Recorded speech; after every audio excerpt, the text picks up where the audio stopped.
Studies show that among adults who smoke, 85% started at 21 or younger.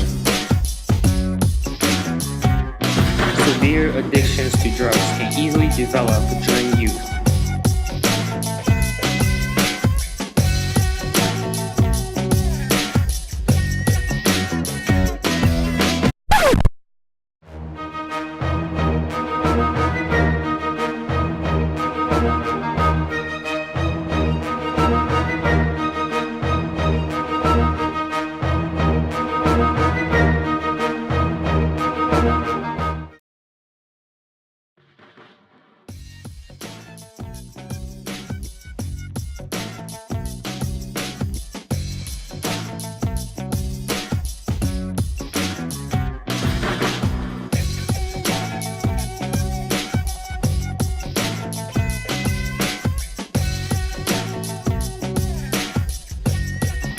Smoking is known to lead to the use of other harmful drugs.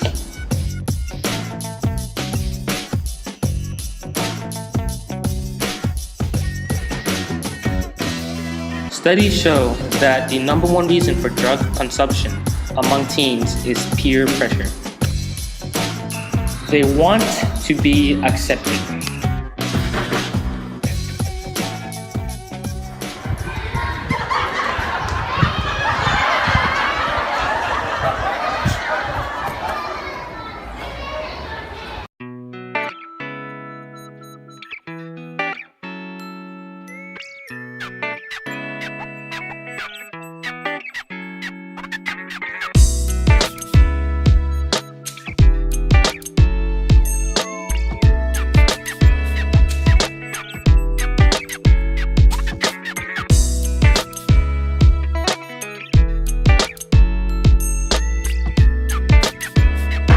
So you think it's cool, right?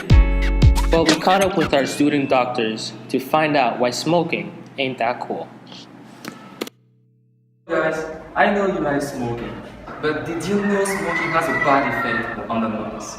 Mucus accumulates in the bronchiole, thereby allowing the bacteria to accumulate inside the bronchiole and multiply, and finally they settle inside the alveoli. Alveoli is the surface where gas exchange takes place. What does it mean? It means that oxygen comes inside the body and carbon dioxide moves out of the body. As the bacteria and the viruses accumulate inside the alveoli, the body won't let it go like that. It has a mechanical defense that will release white blood cells inside the alveoli and get rid of those viruses. But by then, this comes with a price. It destroys the elastin fibers that allows it to contract and expand. Let's take a practical example. Imagine you blowing a balloon and it has lost its elasticity. It grows, it keeps on growing while you blow, and it bursts. That's basically what will happen to your alveoli. It will keep on increasing in size, expanding until it bursts. And you will probably suffocate and die. And this is what we call emphysema. One of the components of cigarette smoke is that it contains tar, which has about 4,000 chemical compounds. Some of these compounds are carcinogenic. That means that they cause cancer. When they settle in the lungs, they cause mutation in the DNA of the surrounding cells.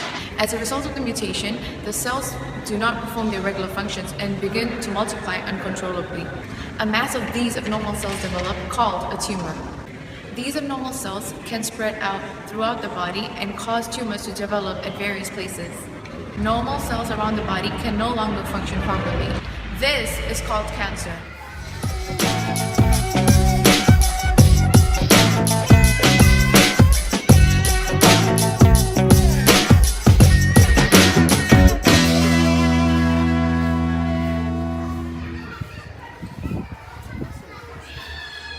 Smoking can easily become addictive. This is because of the nicotine that is present in tobacco smoke. Once inhaled, nicotine reaches the brain in about 10 seconds and has a greater impact on the central nervous system than any other part of the body. Once in the brain, nicotine imitates the action of naturally occurring neurotransmitters. A neurotransmitter is a chemical that helps communication within the brain and from the brain to other parts of the body. Nicotine also stimulates the parts of the brain that influence mood, appetite, and pleasure. People become extremely dependent on the result of nicotine within the brain, which is why they become addicted to nicotine, or smoking in this case. Because the brain is completely dependent on nicotine to function properly, people often suffer from withdrawal symptoms when they try to quit. These include restlessness, shaking, headaches, hunger, and mood swings. Nicotine also acts as a stimulant. In the brain, it causes the excess production of norepinephrine, another naturally occurring neurotransmitter.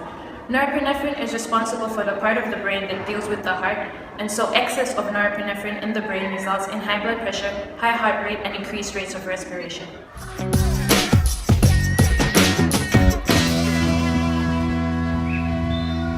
That's not all cigarettes can do to your lungs.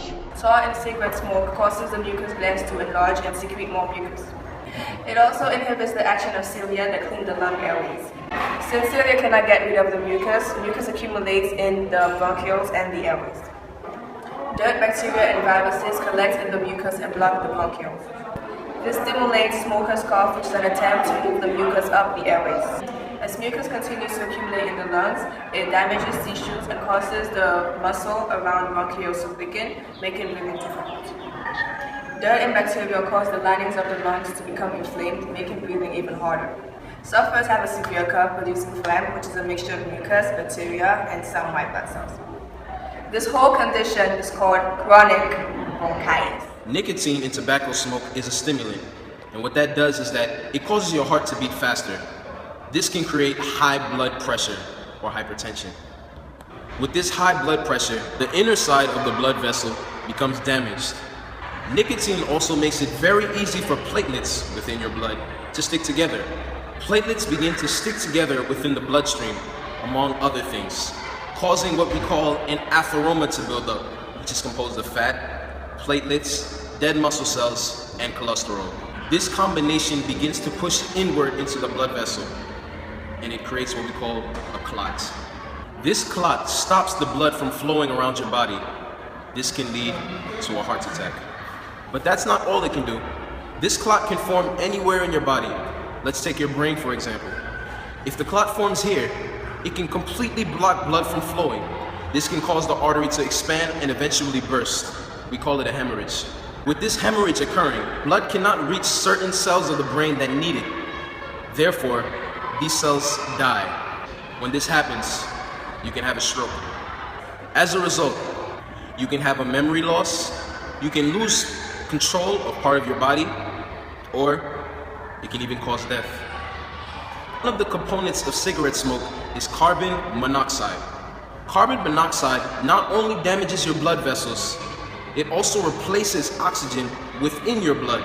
What this means is that where your muscles should be getting oxygen, they are getting this toxic compound. You can get tired extremely quickly and not be able to carry out your regular activities.